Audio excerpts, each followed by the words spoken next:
continuing the part 2 of abuse with our guest. Do stay with us, we'll be right back.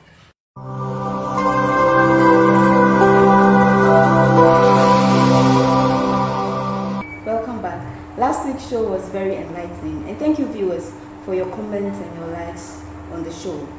As we noted, abuse is a very comprehensive subject.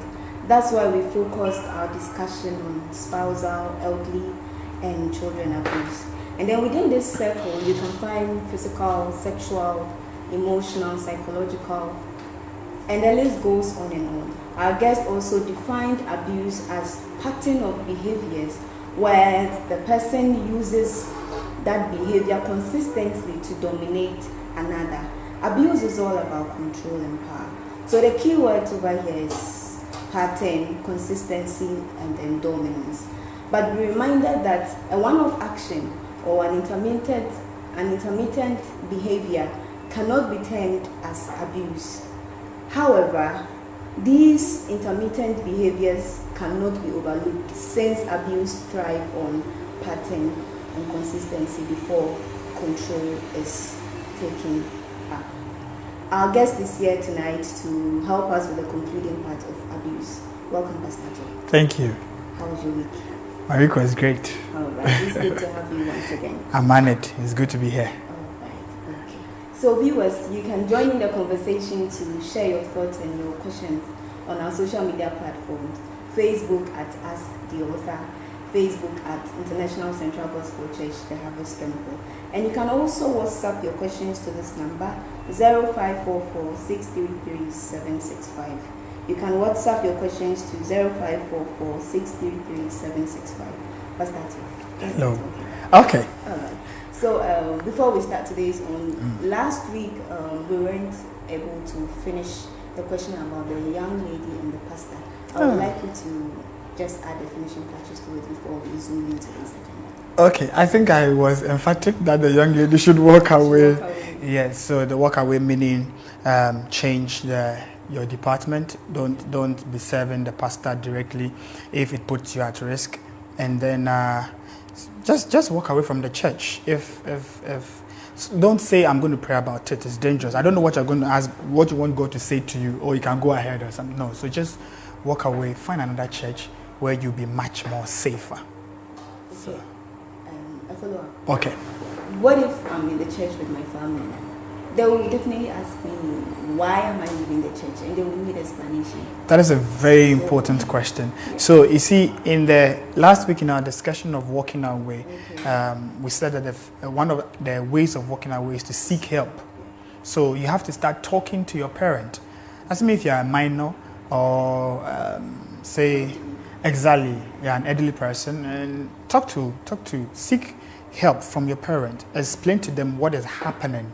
And why you feel the need to leave the place. I'm trusting that if you talk to your parent, they should be able to understand you and actually help you to maneuver your way in such a precarious situation.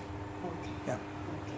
Yeah. So to the lady who asked this question, walk away, but not literally. You can go through the processes by seeking help, and then eventually, if you have to literally walk away, you have to. Yeah. All right.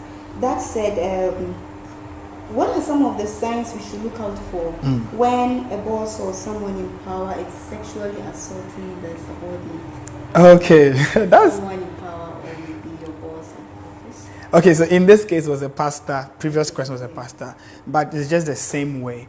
It's a person in power. So some of the things you should be looking out for is groping. When the person begins to grope you, whether it's a male groping you or a female groping you, you have to be very careful of that. They touch you and touch certain sexual parts of your body. Every non-consensual sexual contact is also dangerous. Some may not necessarily grope you, but my country or the I don't know how to say that. You have to be very careful of that. You should know that is a typical sign.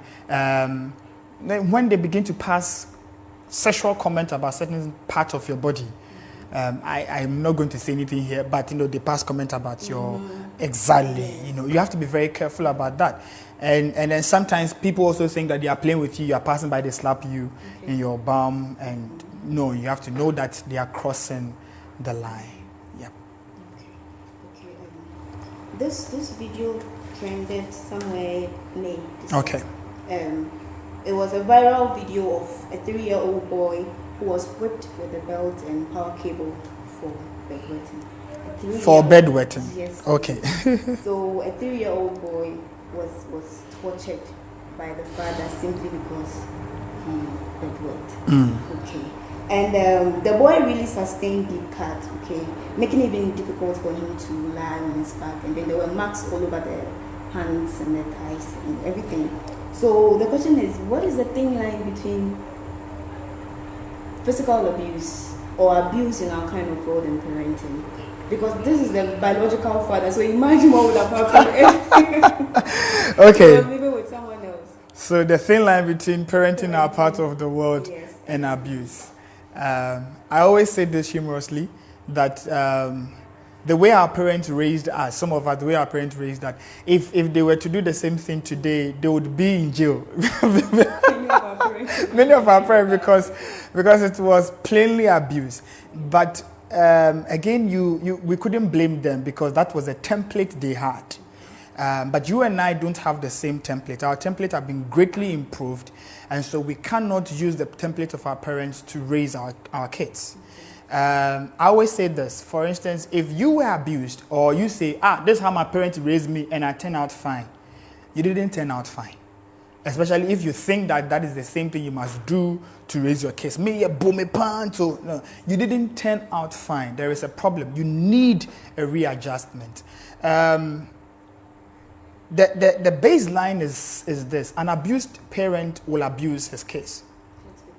Hurt people. So if the parent, when he was a child, was beaten, likely that they will beat their kids is very high. When I was growing up, I saw all kinds of things that were extremely gory. I remember one time in school, I saw this guy who pilfers, and he was sometimes brought to school to be whipped by teachers, and he had this mark of box iron or pressing iron on his cheek, because I'm sure the father got angry. We knew the father got angry and perhaps put a hot iron on the cheek of that is total abuse. That is a no-go area. My wife tells me of a woman who used to lock her child up in the room when she was going out anywhere, and the child would scream, but the woman will lock up if it is 5 hours. This is possibly going to create a schizophrenic personality in the child. There are many of these things that are purely abuse. My point is this: we don't want to interfere with people in how they should raise their kids. But let's just observe these two things. One, raise your kids the Bible way.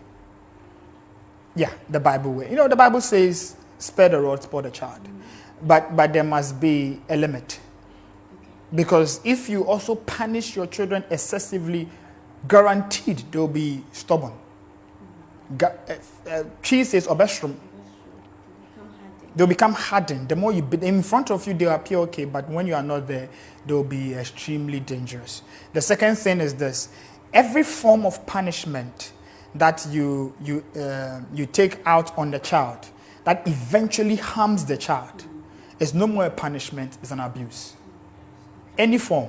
So whether it's a mental thing, whether it's big physical torture, and this is a clear case. It is no longer punishing the child, but the child is now being harmed. Yeah, that is an abuse. So I believe those scars will forever remain with the child. So children can be harmful. Children can be really stressful to raise, but if your punishment becomes a pattern of consistently hurting your child, you are no longer punishing the child, you are abusing the child. So we have to be very careful. On our side, we easily cross to abuse, but now our template has been broadened. Let's read on how to raise our kids and try our best. And God give us grace. But are all the parents aware that the template has been changed? Or sometimes don't you think their unresolved interpersonal conflicts come to play sometimes? All of that. They are venom on their kids. All of that comes to play. All of that, all of that. But the point of emphasis is you have to know that our template has changed. You have to know that our template keeps improving. Yesteryears, a stepmother could do anything to a child and she could go scot-free. The template is not the same. If that child voices out and talks to any of these child support systems and structures we have in the country, you will find yourself wanting. That tells you the template has changed. On top of it, we are in 21st century. You just have to know that kids yesterday, they didn't know what was, our time we didn't know phones, iPad, nothing. We just play outside. But today, because of internet and everything, they get to know a lot of things before their age. And so the template is changing, and you have to keep learning, abreasting yourself. And do your best. There's no bad parent. Yeah, there are great parents. Okay. When I read that story, not to extend the conversation, when I read the story, according to the wife or the woman or the mother of the child, she was like, she walked away from the man after being with him for 7 years because the guy physically assaulted her, and she's shy to own up or voice it out. That is what this guy has been doing. So sometimes he bites her when he's angry. Yeah. So like this is like a clear example of the walking away. Yes. So she realized it and then she walked away. Yeah. I guess she should have fought for a kid. If it's a kids, she should have fought for them as well. Because once the prey is not there, they'll take it on the next available prey. I hope you got that. Yes, I do. Yes. So they are not doing to the wife. The wife is no longer there. Okay, the kids are there. They'll take it to the next available prey. So she should fight for her kids as well. Yeah. Welcome. And then this very one. You talked about a young girl who was abused on 3 different occasions by the same person in the same house. How must rape and abuse be handled? Okay. And again, how should the church handle cases like Yendi Assembly of Ye? When family consents to settle the matter at home. Okay. Yeah. That particular case, everything that happened around the case was just so sad. It was sad from the point of where the authority didn't take any rigorous action against the man, even after the mother had pressed charges. It was sad that the church stood in and said, let's forgive him. And the reason was that because he's an elder in church, you disgrace him. It was sad to the fact that the same house, 3 times, a young girl is molested in the same house 3 times. And so it tells you that the people in the house are consenting to the event, to the act. Everything about that situation was sad. I in my study of the Ghana criminal laws, let me read this out. I want to read this out. Defilement is defined in section 101 of Act 29 as natural or unnatural carnal knowledge of a child under 16 years of age with or without the child's consent, with punishment of not less than 7 years and not more than 25 years in prison. Now, this is simply how this case should have been handled. It's a defilement. This young girl was, I think, 13 years and under. So it's a defilement, and it should have been treated just like that. The section 103 of Act 29 says that the entire would have implicated the entire house because it's like as though they were consenting to the act 3 times in the same place. You cannot say you don't know about it. You cannot say that. How must rape be handled? That's a tough one. Rape must be handled from both cultural reorientation to punitive measures enforced by the law. Because, you see, let me take my time with this, all right? We have a culture of abuse. If you have ever sat in a taxi before, you know what I'm going to talk about. Isn't that smiling? You see, you tell the taxi driver, I'll light here.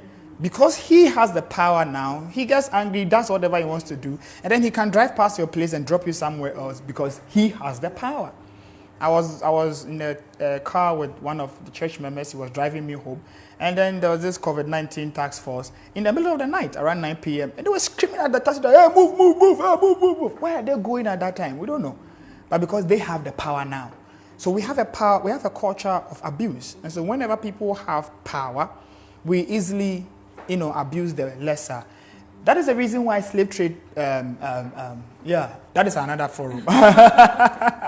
That's another forum. But because of our culture of abuse, it so becomes easy for people to abuse and molest others. We need that culture reorientation. Aside that, we also have a rape culture in our society. Yeah. Rape culture is not really difficult to define. Oftentimes when people are abused, we victimize them, we blame them, and sometimes we even hold the beliefs that if they had not behaved in a particular way or dressed in a particular way, this wouldn't have happened to them. It's a rape culture. And the reason it's entrenched is because of our patriarchal system. Patriarchal system simply means that there's male dominance, and male have the greater power and authority in every field, political, moral, social, religious, everywhere. And so it's so difficult for a woman to win a case. That's why we don't even try. That's why we don't try. So understanding this will then tell you that we need that cultural reorientation. We need to debunk that rape myth and rape culture we have as a society. As a society, we need to do that. We were all shocked out of our bones in 2017 when a gender minister giving a speech in a speech and prize giving day to young girls said that they could be responsible for being raped. Let me find it. I really researched. I really found that 2007. I won't mention the gender minister, and I quote: "If you wear a short dress, it's fashionable, but know that it can attract somebody who would want to rape or defile you. You must be responsible for the choices you make," she said. That is totally unacceptable, because then we empower the culprits, we empower the abusers, that if you had not put on a particular dress or if you have not behaved in a particular way, I wouldn't have done that to you. A police commander actually said to a rape victim, "Are you sure that you were really raped?" I mean, who makes up a statement like that? Who makes up rape? You understand? And he said that for a woman to be found in a man's room at this time is very questionable. You've deflated the woman's strength and ego and pride and everything. The whole thing must be thrown out of the board. Authorities must behave and respond to rape with all kinds of seriousness, with all form of seriousness. Section 98, forgive me, I'm quoting a lot because it's necessary. Abuse is a criminal offense, like I told you. Section 98 of Act 29 of the Ghana Criminal Act restrictively define rape as a carnal knowledge of a female of 16 years or above without a consent. I sincerely believe it must be amended, because not only females who are raped, males can also be raped. So it goes to state that when a person commits rape, is a first-degree felony and liable on conviction to a term of imprisonment of not less than 5 years and not more than 25 years. But the law is aware. So when somebody comes and reports a case like this, how must it be handled? We must go looking for all the evidences that will incriminate the culprit. We must not just throw the situation aside. People must have confidence in the fact that the law works. So when somebody takes advantage of me, I can fully report this, and then it will be done. That is one dimension of how rape must be handled. The second dimension, family involvement must stop. Rape is not a home case. So the same goes to the church. Rape is not a home case. Defilement is not a home case. It's a criminal offense. And because we, the church, love you, that is why we want the law to have its way, so that you will think twice next time. And when we start moving it from, the family case, let's handle it the family way, people will stop and think twice when they tell you that the devil tempted me to do it.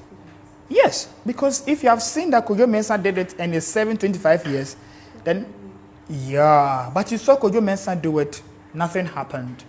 So family involvement must stop, church involvement must stop, the stigmatization must stop, the victimization must stop. We must balance it out a little, where we have, women coming to power and women being able to speak without being victimized or blamed for what happened to them.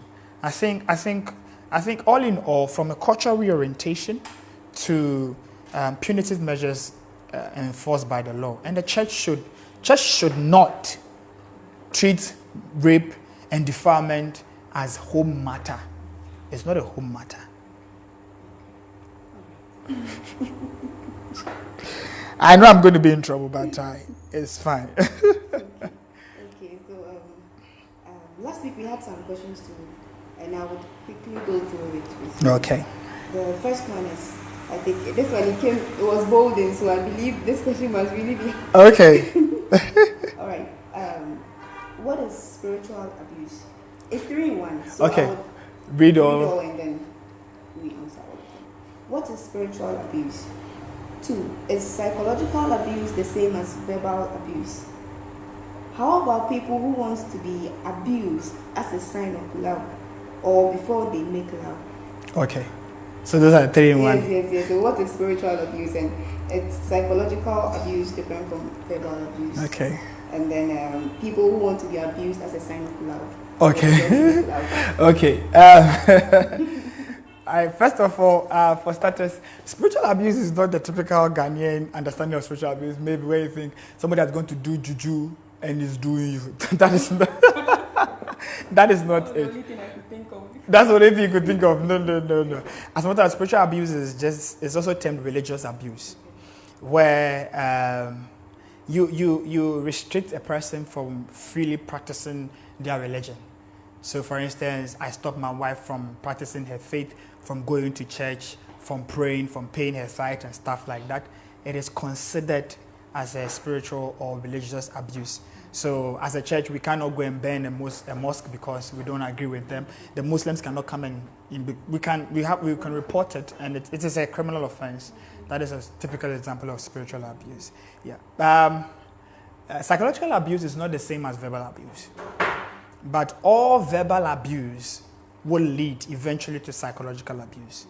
Because when somebody consistently puts you down, belittles your person, and insults you, eventually you're going to question yourself whether you really matter. Now, it is a question that is beginning to affect your emotion, your thinking, your psyche. So verbal abuse could always end in psychological abuse. But psychological abuse is more than that. It's more than physical abuse. It's more than verbal abuse. It goes beyond. For instance, threatening to harm somebody, withholding love and care from somebody.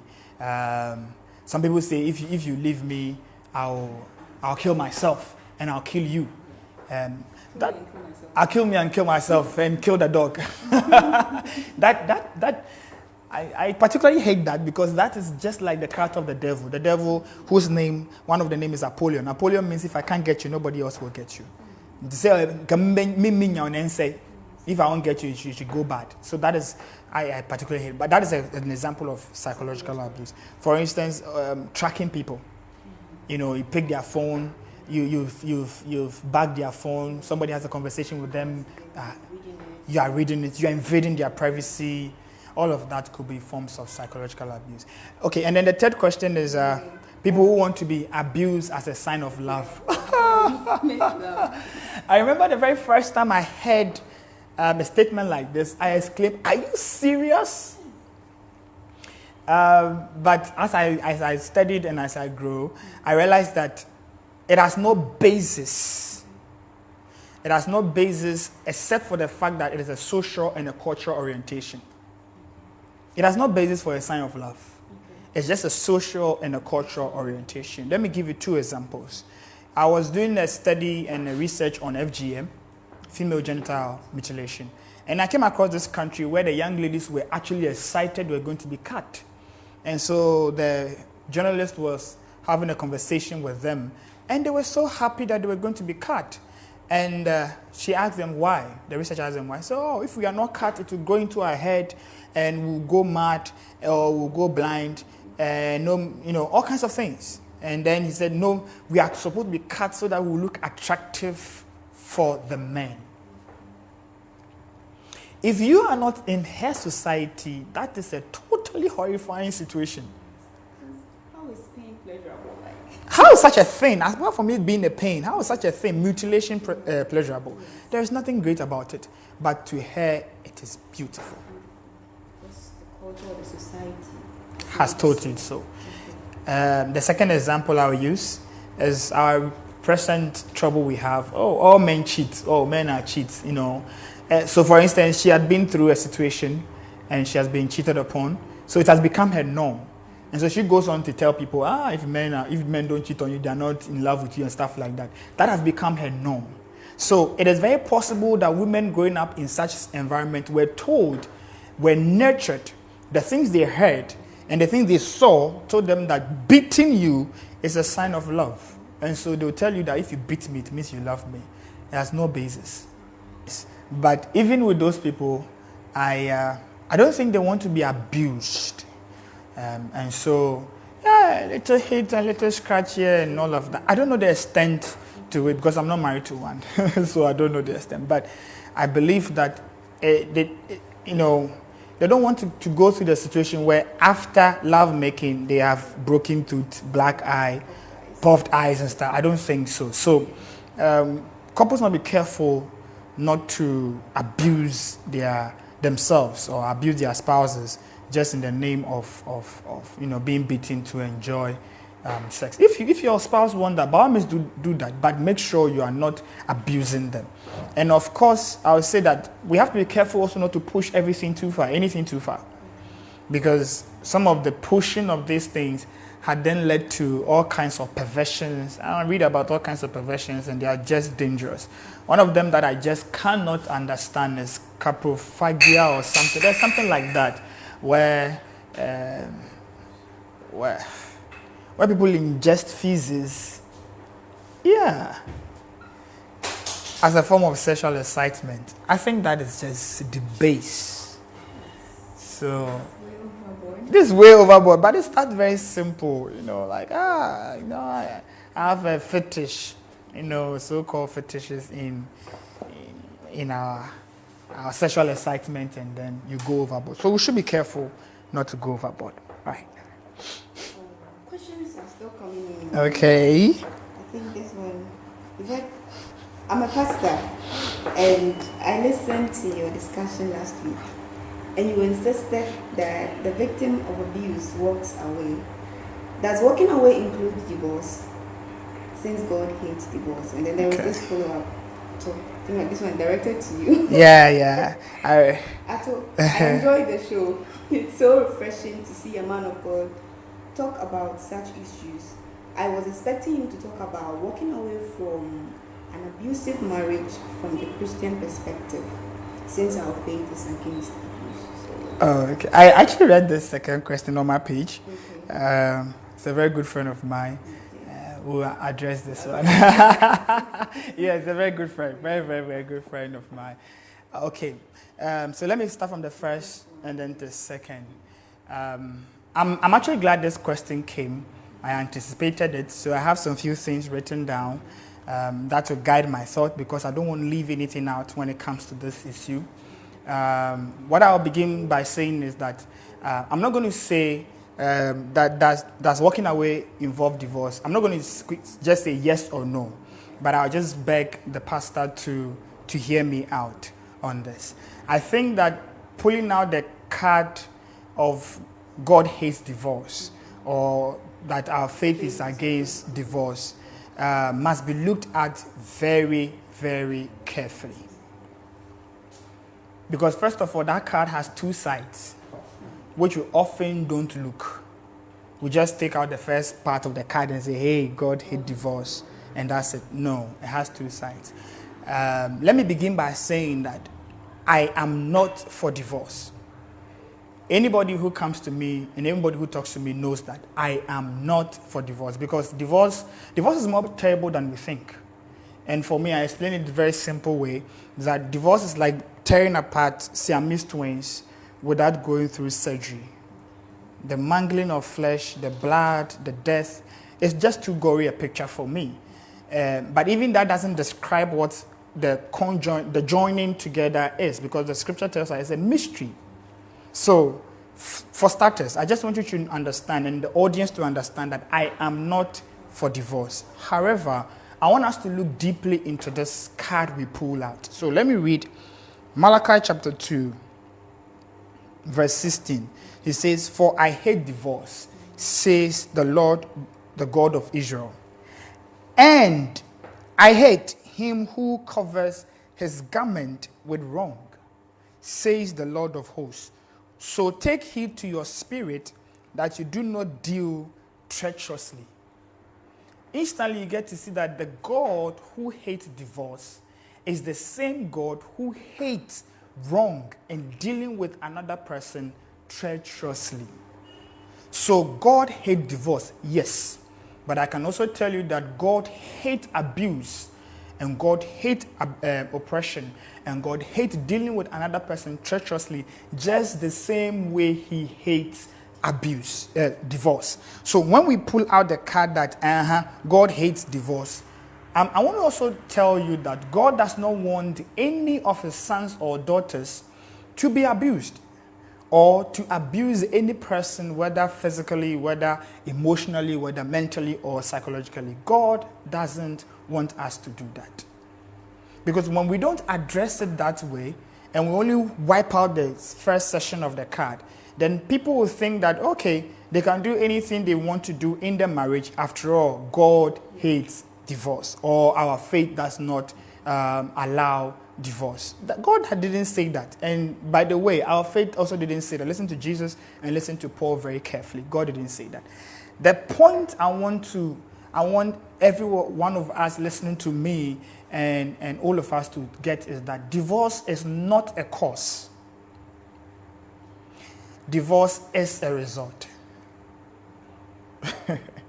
Divorce is not a cause. Divorce is a result. Certain things lead to divorce. And so instead of us focusing on the result, let's focus on the causes.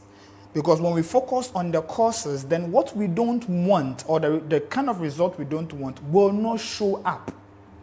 So when somebody walks into our office and says that, so and so and so and so, instead of us wiping out, or let's say, okay, I came to the office and said, I want a divorce. I'm tired of my husband, I want a divorce.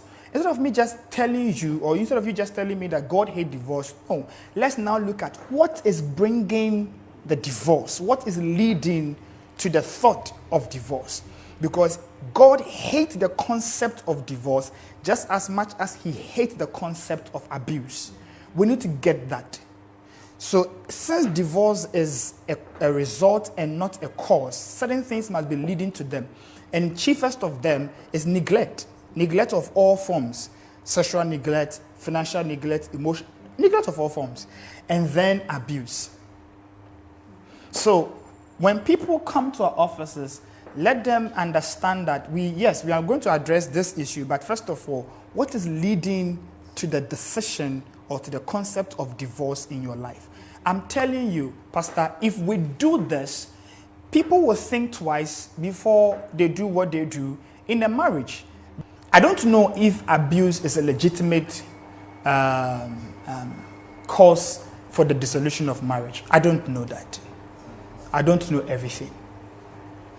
But I think it will be cruel and it will be unfair and it will also be very dangerous if we just push victims of abuse into another cycle of abuse and being locked down in an abusive relationship just because we say God hates. Thank you. I think it's a very dangerous thing. And I have a typical example.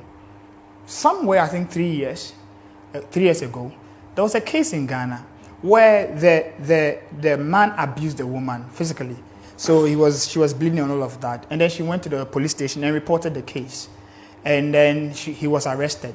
Then this same woman comes and apologizes. Don't worry, it's marriage and everything. And so they pick the back.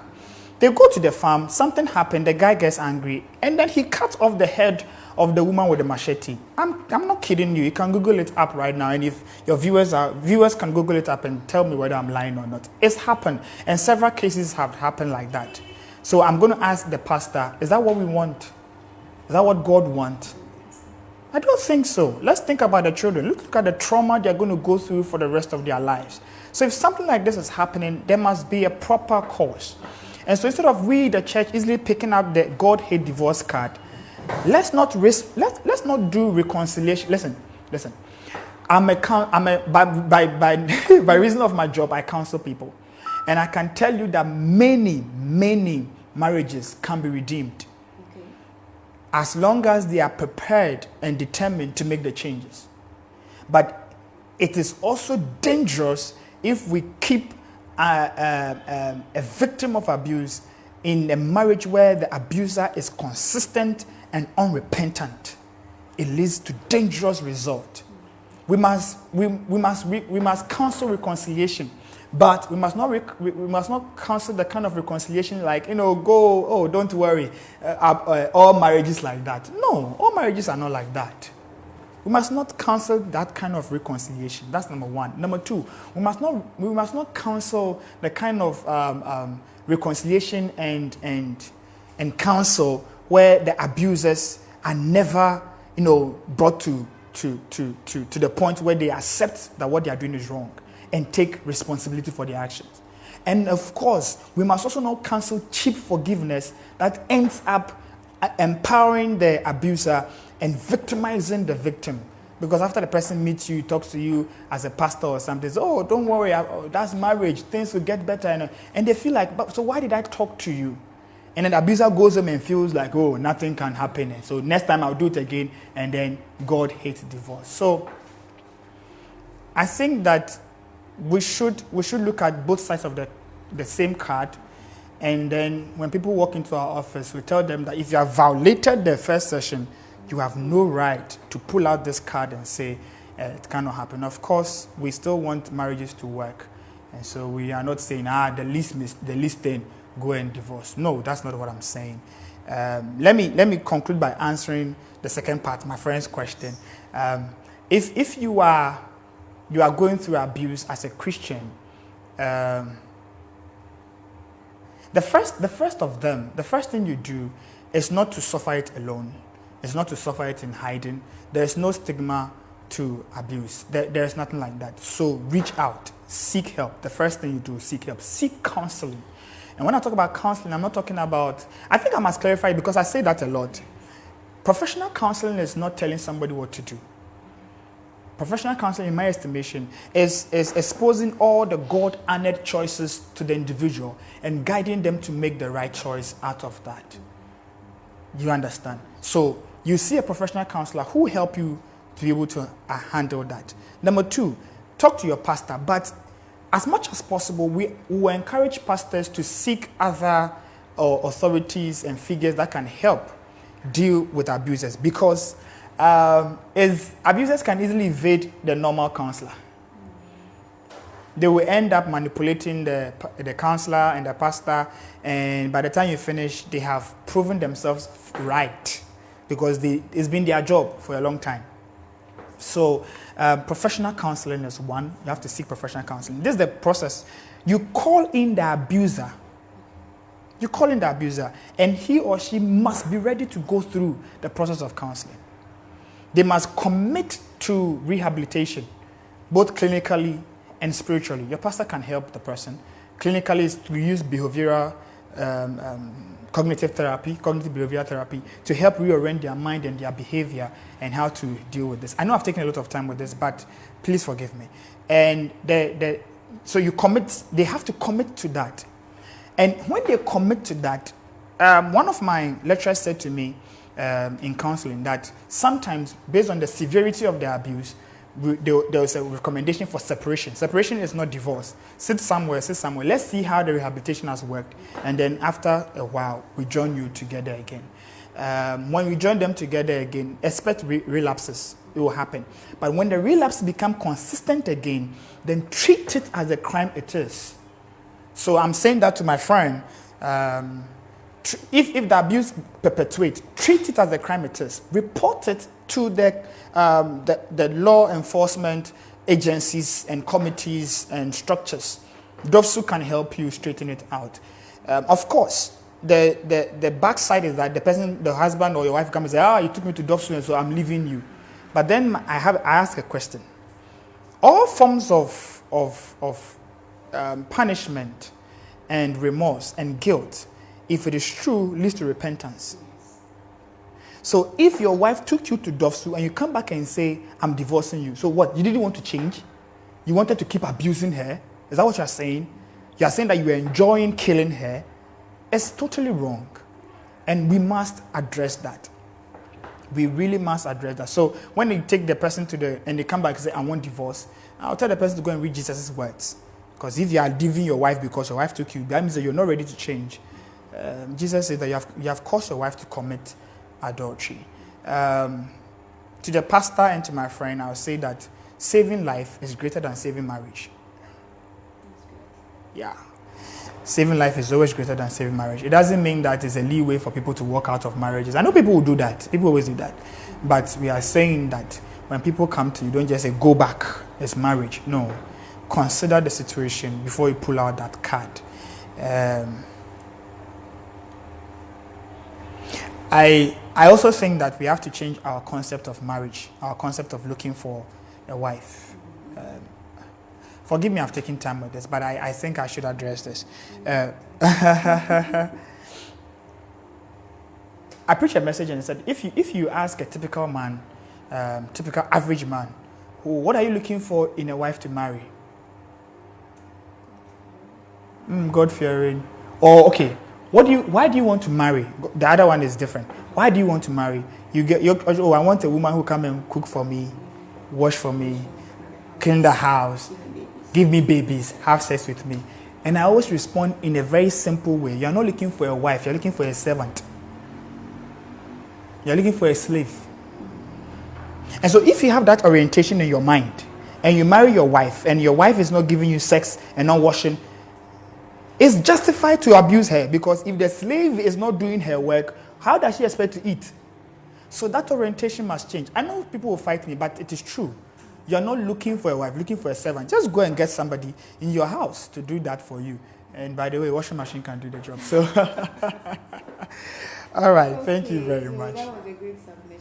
You're welcome. We shouldn't just jump into conclusion. Let's calculate from the root cause. Yes. All right. This question also says, in your previous episode on abuse, under sexual abuse, you mentioned marital rape. Could you please elaborate on what constitutes marital rape? Okay.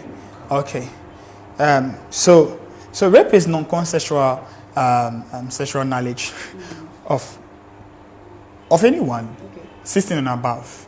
So if it is non-consensual and it happens in marriage, it is rape. There are various degrees of marital rape. Some are mild, some are very severe.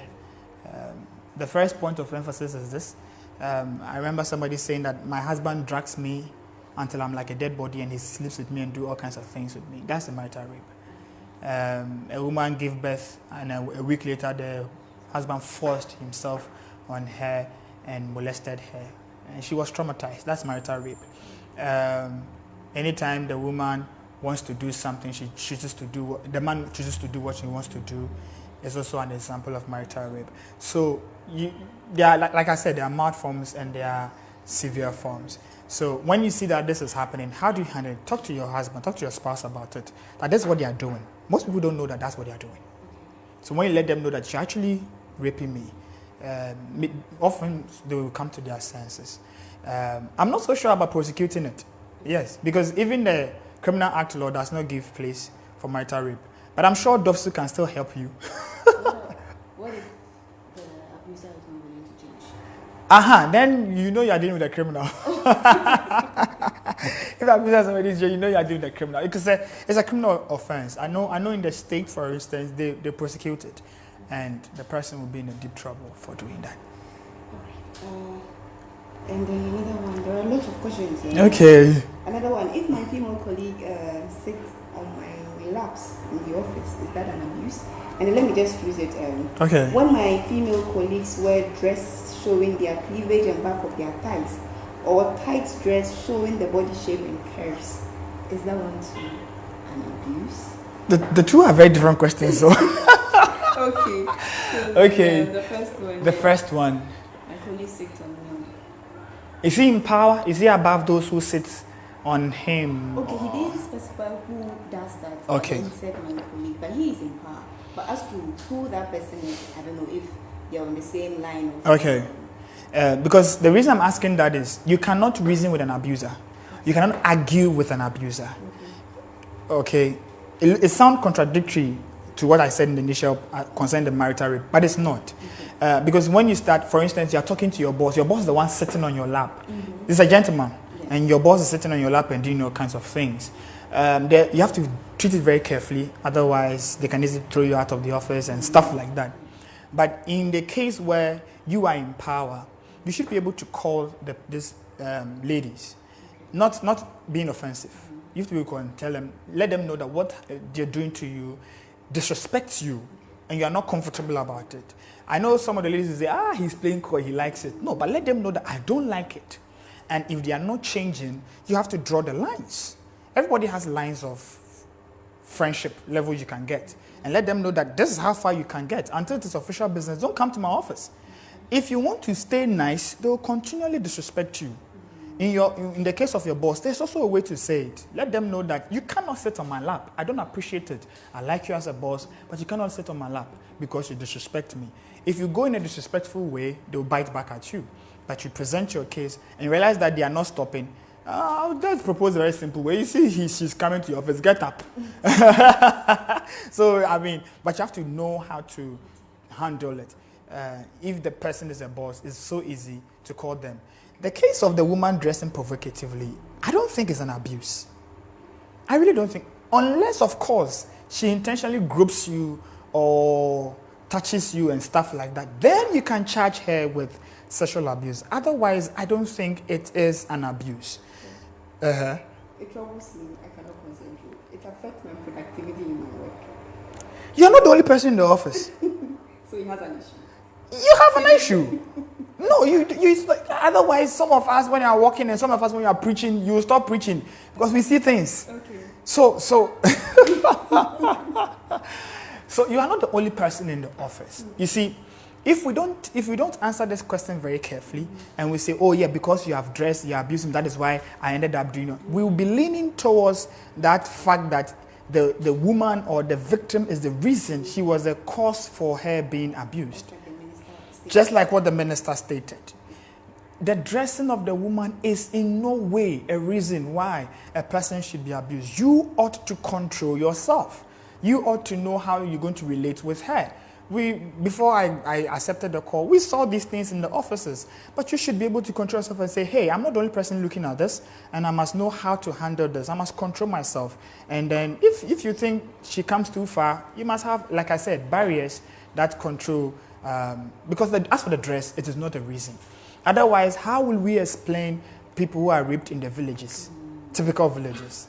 Yeah, or people who are raped in their sleep, and people who are molested in the Arab countries. The woman is covered from head to toe, so the dress is not a reason. That said, I would say that most of the dresses we see today are designed by men to exploit and sexualize women, and I believe that you don't need to expose yourself to be pretty. You don't need to. Don't allow these men who want to sexualize you, make you just a sexual object. So dress decently.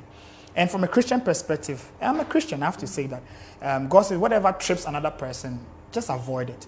That doesn't mean that we are qualifying or justifying abuse because of, no, that's what we are saying. That I'm looking at myself and say, oh, okay, I think I'm too exposed, it may cause somebody trouble, so I avoid it. To the guy again, I would say, God said this, if you do well, you'll be accepted. It's not them. It's never the issue of them. It's you. So, please control yourself. But sometimes I think some of the ladies really go overboard.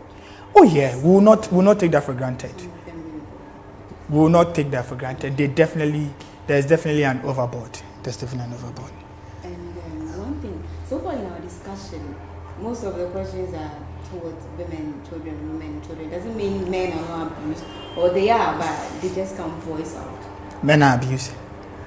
In my research, I came to find out men are abused, but men cannot talk because of cultural, social orientation. Again, it's very dangerous. I mean, if a man is abused, we have this orientation that we teach men that Bemansu. So no matter how much he's abused, he must not speak, he must not talk. And you just imagine the ridicule that comes with it. I mean, for instance, you go and say, Charlie Paddy, you are crying, and then say, what's happened? Say, my wife has insulted me. Do you know what your boys will say to you? Guy pa, insult na ususa. Oh, Charlie Jaja na way. But they have no idea how broken you are. So there is a stigma tied to it. There is this cultural orientation. Men don't cry, and again, our law doesn't give a lot of room for men. The definition of rape is him to her. So of course, even if the law does not give you a lot of room to prosecute, why would you want to report the case? So most men are soaking the pain and problem and issues up. They don't know they are being abused, but it's just that they don't voice them out. So we have to create avenues where men can also speak their mind. Because I think it has to be dealt with. Yes, it has to. Sometimes you hear funny things. And then telling me what if you don't hold them same?